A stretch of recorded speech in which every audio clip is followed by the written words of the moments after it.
ಇದು ಹಲಸಿನ ಹಣ್ಣು. ಈ ಸೀಸನ್ ಬಂತು ಅಂದರೆ ಎಲ್ಲೆಲ್ಲೂ ಹಲಸಿನ ಹಣ್ಣಿನ ಘಮಘನೆ. ಇದು ನಾವು ಹೊರಗಡೆಯಿಂದ ತಂದಿರುವಂಥ ಹಲಸಿನ ಹಣ್ಣು. ಅದನ್ನು ಇಲ್ಲಿ ನಮ್ಮ ಮನೆಯವರು ಕಟ್ ಮಾಡ್ತಿದ್ದಾರೆ. ಮೈಯೆಲ್ಲ ಮುಳ್ಳಾದರೂ ಒಳಗಡೆ ನೋಡಿ ಎಷ್ಟು ಚೆನ್ನಾಗಿರೋ ಹಣ್ಣಿದೆ. ಹಲಸಿನ ಹಣ್ಣು ಘಮಘಮ ಅಂತಿದೆ.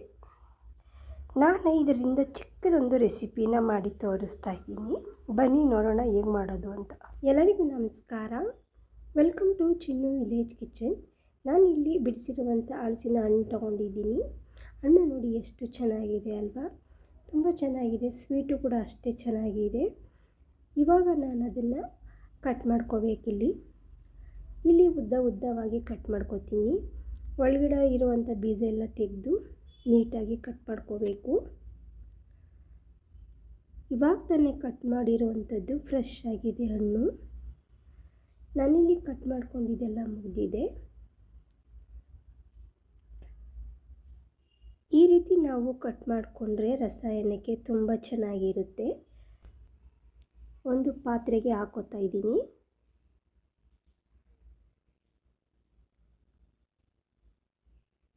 ಇದು ತುಂಬ ಚೆನ್ನಾಗಿರುತ್ತೆ ತಿನ್ನೋದಕ್ಕಂತೂ.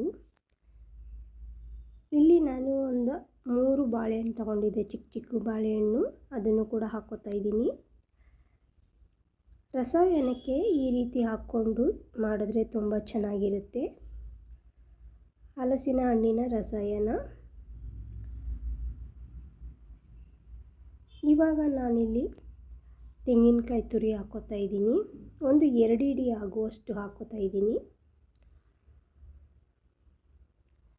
ಎಲ್ಲ ಹಾಕ್ಕೊಂಡಾದಮೇಲೆ ನೆಕ್ಸ್ಟು ಇಲ್ಲಿ ನಾನು ಚೆನ್ನಾಗಿ ಅದನ್ನು ಮಿಕ್ಸ್ ಮಾಡ್ಕೋಬೇಕು. ಹಾಕಿರುವಂಥ ಬೆಲ್ಲ ಎಲ್ಲ ಚೆನ್ನಾಗಿ ಕರಗಿ ಹಣ್ಣಿಗೆಲ್ಲ ಇಟ್ಕೋಬೇಕು. ಆ ರೀತಿ ಚೆನ್ನಾಗಿ ಎಲ್ಲ ನಾವು ಮಿಕ್ಸ್ ಮಾಡ್ಕೋಬೇಕು.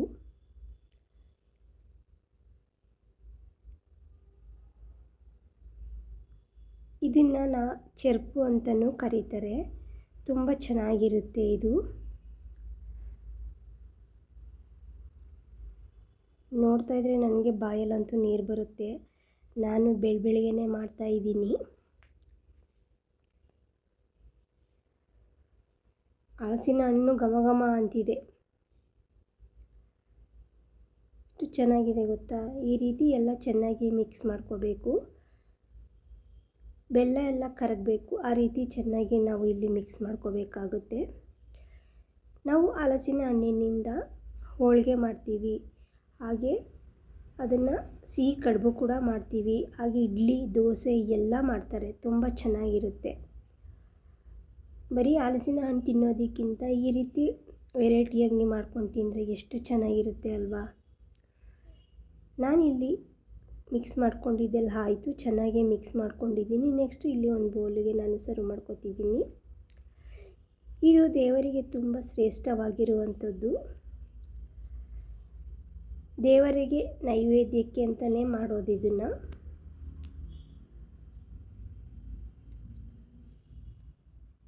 ಇದನ್ನು ಖಾಲಿ ಹೊಟ್ಟೆಲಿ ತಿಂದರೆ ತುಂಬ ಚೆನ್ನಾಗಿರುತ್ತೆ. ಊಟ ಮಾಡಾದ್ಮೇಲೆ ತಿನ್ನಕ್ಕೆ ಹೋಗ್ಬಾರ್ದು. ಇದನ್ನು ಬೇಗ ಅರಗೋದಿಲ್ಲ. ನೋಡಿ, ನಾನಿಲ್ಲಿ ಒಂದು ಬೌಲಿಗೆ ಸರ್ವ್ ಮಾಡ್ಕೋತಾ ಇದ್ದೀನಿ. ನಿಜವಾಗ್ಲೂ ಈ ರೀತಿ ಮಾಡ್ಕೊಂಡು ತಿನ್ನಿ, ಎಷ್ಟು ಚೆನ್ನಾಗಿರುತ್ತೆ ಅಂತ ನಿಮಗೆ ಗೊತ್ತಾಗುತ್ತೆ.